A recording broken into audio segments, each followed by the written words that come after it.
Hello and welcome to the second operation of the XCOM campaign. This is Operation Crypt Fall. And what's fun for this mission is that it takes place on an entirely new map type to War of the Chosen, and that's underground sewers. Which, having not played much of War of the Chosen, I've only come across once or twice, and it's never gone well, so hopefully this won't be too much of a bad omen. As you might have seen, our objective is right at the end there. We've got to shut down a communication that's happening. So the squad is moving up as quickly as possible to get into range. So hopefully that James can use his gremlin to turn it off. Accompanying us on this mission, of course, we've got John Paul Lewis, Ashton Cooper Swan, and Afro Dave Mills. Rookies that I'm sure will have a very long and prosperous career with XCOM. The squad begins forming up on the train. It's a lot of dashing and double moves, as 7 turns really is not a lot of time to get to the objective that we need to achieve. That new noise there suggests there's something else we haven't encountered yet out there. Something we immediately proceed to spot as soon as we jump the train. Say hello to the new 7-foot tall, psionically supercharged human sectoid hybrids. And he's not happy.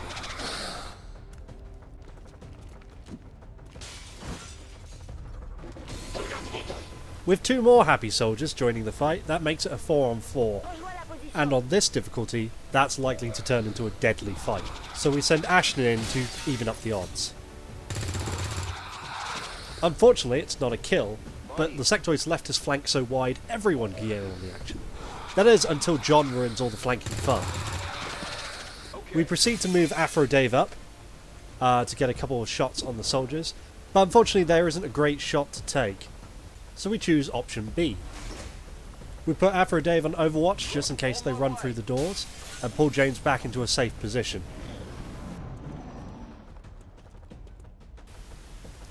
It's all safe for James as he dodges some mag rounds, but the same can't be said for John.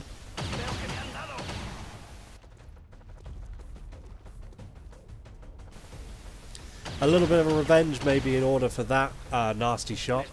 Bing bong!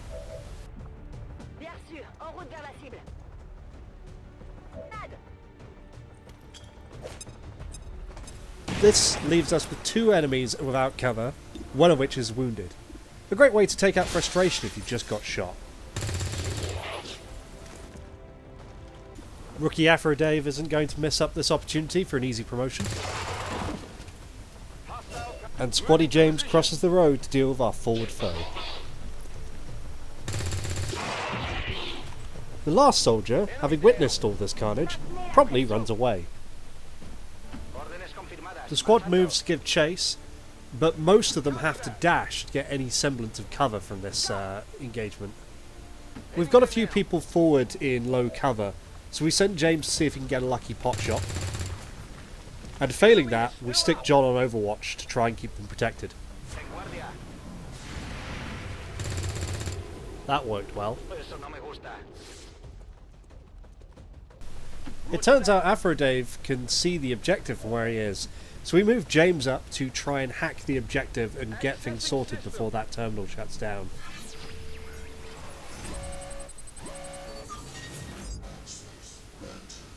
We opt for the easier odds of the cold hard cash and instantly regret it. And as a bonus, the gremlin brings along 2 new enemies, one of which is the dreaded ceiling sectoid. With John as injured as he is, we move him back into an elevated position, hopefully so you can get a sniping shot on someone at some point. And we then put the entire squad on Overwatch.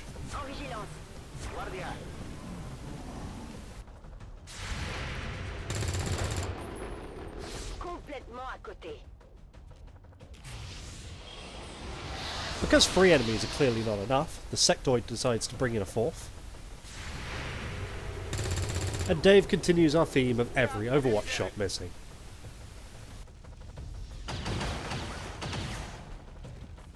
Taking fire over here. James takes a nasty hit, giving us 2 heavily wounded soldiers. And as the zombie is obviously not a threat, we move Dave and Ashton up into a daring forward position.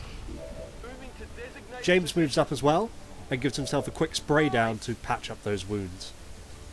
We then decide, hey, that zombie might be more of a threat than we thought, and try to do something with it. As Afro Dave puts a few bullets in one of the soldiers, only for Ashton to then miss the close-up shot. Ah, la cible est toujours debout.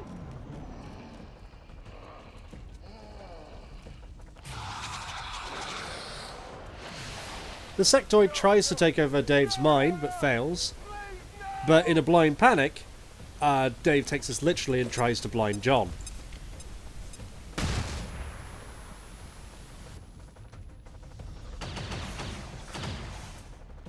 No puedo moverme.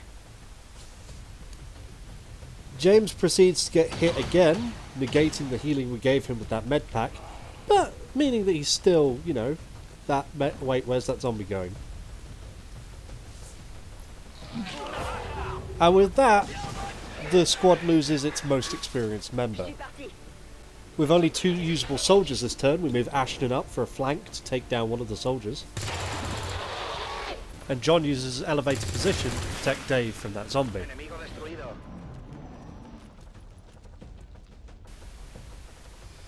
And out of heavy cover goes another soldier. That is Ashton down. John's safe, but his cover then blows, so he needs to move this turn. This gives us free action between our soldiers. We try to see if John's grenade can do any damage to both of them, but with a bad angle we have to opt for gun instead. Understood. Moving out. Dave then proceeds to move up and pump the sectoid full of lead. But it's not enough to get a kill, and that sectoid's not done killing yet. And then there was one. It's down to Afro Dave to try and complete this mission. It's already technically a success, but what is success if no one comes back? With no ammo in his gun, he pulls back to reload, and the sectoid follows, making a mockery out of John's fresh corpse. If we could take down the sectoid, we take down the zombie, so Dave attempts his only shot at survival. What do we got here? Target neutralized. Status confirmed. All hostiles are down and the area is secure.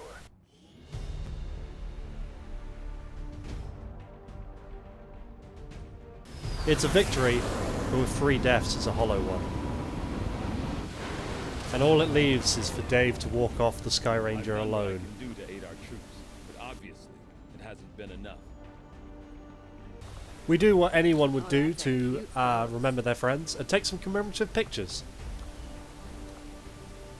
Tell them to pose near an Advent burger menu. Before thrusting a sniper rifle in Dave's hand so he never has to be so close to the death again. We get some fancy looking plot, get our next mission objective, and shove our newly gained engineer straight into excavating one of the rooms of the Avenger. We should keep looking for more recruits, though. If We clean join this stuff Finn out- tending a lonely bar to examine some of the posters that are up. But in the end, we need to get back to work. We can't quite access that black site just yet, so instead we go off to get another engineer. The results of Our modular assault rifles finishes, but after that mission, we go and try and develop some better armor so we can better protect our soldiers. We grab our engineer and then fly off to go and grab some assorted loot, while sticking our new engineer also down to excavate some of the ruins.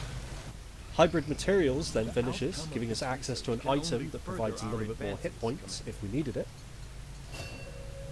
And we start research on alien biotech to actually start moving along with the plot. We clear our first set of debris, find we don't have enough money to buy anything we want, so we start moving over to try and grab some extra supplies. And then our training centre completes. Now this is a room where any soldiers that have a bond can have their bond progressed further. Or, if you've noticed sometimes on the side, soldiers have been picking up skill points. They can spend them here to buy extra abilities. Thanks to the training centre, soldiers are no longer limited to 1 skill per level. In fact, you can go back and buy extra skills, greatly increasing the potential of each soldier available in barracks. It turns out XCOM aren't the only force fighting the Advent Menace. And our next mission is going to facilitate the meeting of two of these units to try and get them working better together instead of just trying to kill each other as well as the Advent. Let's not take any chances. We fly back on over, and as I'm expecting quite a dangerous mission from the sounds of things, I'm not taking this lightly, so we're taking in only our experienced soldiers.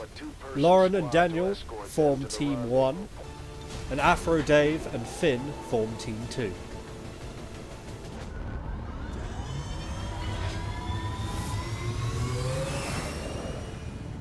Join us next time for a hopefully less bloodier mission in Operation Lost and Abandoned.